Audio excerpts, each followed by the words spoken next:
ஈரோடு கிழக்கு தொகுதி சட்டமன்ற உறுப்பினர் காலமாகி இருக்கக்கூடிய நிலையில் முதலமைச்சர் இரங்கல் செலுத்துவதற்காக வந்திருக்கிறார். அந்த நேரலை காட்சிகளை பார்க்கலாம்.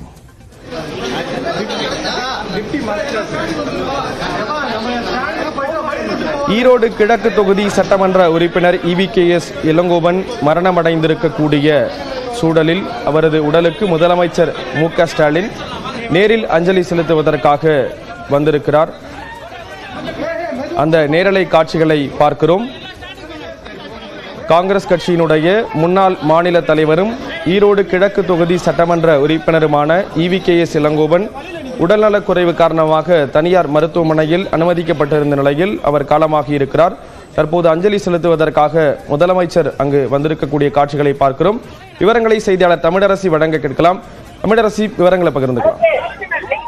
மறைந்த EVKS இளங்கோவன் உடலுக்கு அஞ்சலி செலுத்துவதற்காக மணப்பாக்கத்தில் உள்ள EVKS இளங்கோவன் இல்லத்திற்கு தமிழ்நாடு முதலமைச்சர் MK ஸ்டாலின் தற்போது வந்திருக்கிறார். தற்போது அவர் அஞ்சலி செலுத்தி வருகிறார். உடன் துணை முதலமைச்சர் உதயநிதி ஸ்டாலின், அமைச்சர்கள் துரைமுருகன், ஏவா வேலு, மா சுப்பிரமணியன், அன்பரசன் உள்ளிட்ட அமைச்சர்கள் உடன் வந்திருக்கின்றனர். அதே போல காங்கிரஸ் கமிட்டி தலைவர் செல்வ பெருந்தகை மற்றும் காங்கிரஸ் முக்கிய நிர்வாகிகளும் உடன் உள்ளனர்.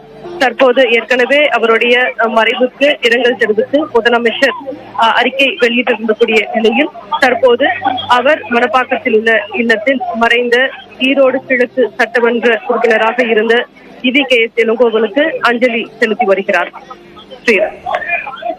ஈரோடு கிழக்கு தொகுதி சட்டமன்ற உறுப்பினர் EVKS இளங்கோவன் மரணமடைந்திருக்கக்கூடிய சூழலில் காலமாகி இருக்கக்கூடிய நிலையில் அவரது உடலுக்கு முதலமைச்சர் MK ஸ்டாலின் அஞ்சலி செலுத்தக்கூடிய அந்த நேரலை காட்சிகளை பார்க்கிறோம். அவருடன் துணை முதலமைச்சர், அமைச்சர்கள் உள்ளிட்டோர் இந்த அஞ்சலி செலுத்தக்கூடிய நிகழ்வில் பங்கெடுத்திருக்கிறார்கள்.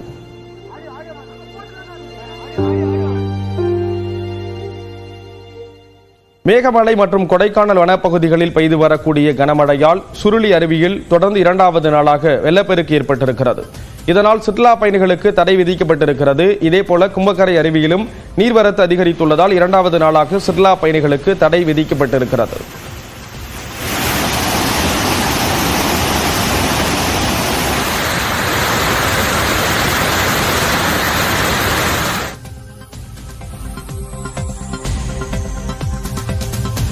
தாமிரபரணி ஆற்றில் வெள்ளப்பெருக்கு காரணமாக ஏரல் தலைப்பாலம் மூழ்கியது. இதனால் ஏரல் குறும்பூர் இடையே 2வது நாளாக போக்குவரத்து பாதிக்கப்பட்டுள்ளது.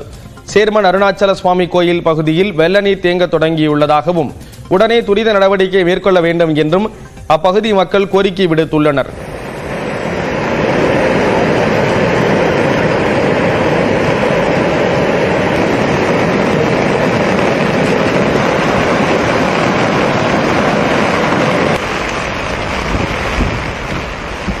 காற்றாற்று வெள்ளம் தான் வந்துகிட்டு இருக்குது. அதனோட தண்ணி அளவு வரும்போது ஆபத்து அதிகமாக இருக்கும். இப்போ நம்ம தாமிரபரணி ஆற்றங்கரையில் மிகப்பெரிய பாதிப்புள்ளானவங்க ஏரல். இந்த வருஷமும் அதே மாதிரி ஆயிடக்கூடாதுன்னு தான் இந்த மக்களோட வேண்டுகோள். அரசு உடனே பொதுப்பணித்துறை அதிகாரிகளும் அவர்களும் ஸ்பாட்டுக்கு வந்து உடனடியாக அதை நிறைவேற்றி தரணும். காட்டுமன்னார் கோயில் பகுதியில் பெய்த கனமழையால் கண்டமங்கலம் உள்ளிட்ட இடங்களில் விளை நிலங்களை நீர் சூழ்ந்துள்ளது. காட்டுமன்னார் கோவில் பகுதியில் அதீத கனமழை பெய்ததன் காரணமாக கண்டமங்கலம், குறுங்குடி, மடப்புரம், கல்லடிக்குட்டை, வெங்கடேசபுரம், குமராட்சி உள்ளிட்ட பல்வேறு பகுதிகளில் 10,000 ஏக்கர் விவசாய விளைநிலம் 2வது நாளாக நீரில் மூழ்கியிருக்கிறது.